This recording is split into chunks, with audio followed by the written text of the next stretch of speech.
be more than scary, but my mom's friend had a small house and lived alone. She noticed weird things, a batch of soup depleting faster than usual, missing eggs, damp towels in the hamper when she hadn't used any, extra dishes in the dishwasher, etc. This went on for months. She thought she was just being forgetful. One day she heard some thumping around in her attic and went to investigate. She found some makeshift living quarters. Small radio, hot plate, sleeping bag, pillow, food wrappers, etc. She called the cops, who came to keep an eye on the place. They caught a homeless man climbing a tree, trying to sneak into her attic window. He had been doing this almost daily. He would wait for her to go to work, then go downstairs and help himself to food and amenities. The funny part about this story is they got to know each other throughout the ordeal, and the guy was very respectful, just down on his luck. She didn't press charges. Instead, let him move in, helped him get a job, and he lived in the attic until he got back on his feet. Creepy poop with a happy ending. 2.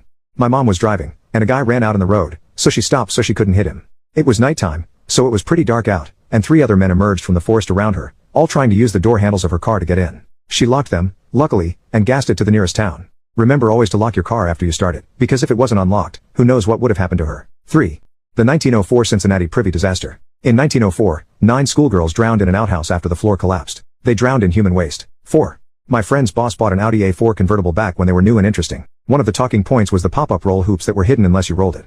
A few months after buying it he got to test those roll hoops out, as he lost control and skidded down a steep bank about 10 meters, 35 feet, deep. The roll hoops did their job, and he survived with just cuts and scratches from the bushes he'd plowed through. The car ended up the right way up and he got out, walked back up the bank to the side of the road, then got on the phone to the police to report the accident. While he was standing there a driver from a car that had seen the accident came over to speak to him. Approaching from behind the other driver asked if he was okay. My friend's boss turned around to reply and dropped dead. His neck had been fractured but was in one piece right up until he turned his head, when it severed his spinal cord. 5. Artemis Pyle, the drummer from Lynyrd Skynyrd, survived a plane crash and walked to a nearby house only to be shot by the homeowner. The homeowner saw a bloody, long-haired man and winged him. Pyle survived that as well and made a full recovery. 6. I worked for U-Haul when I was 18, and it was located opposite a club that was known for being sketchy. I came in to open one morning, and it was common for people to knock on the door, hoping to get in early and get their truck. On this day, I hear frantic knocking on the door. I'm there alone still so it kind of startled me. I look and there's a woman, completely naked, covered in what looks like blood. I called the cops, grabbed one of the moving blankets, and went outside.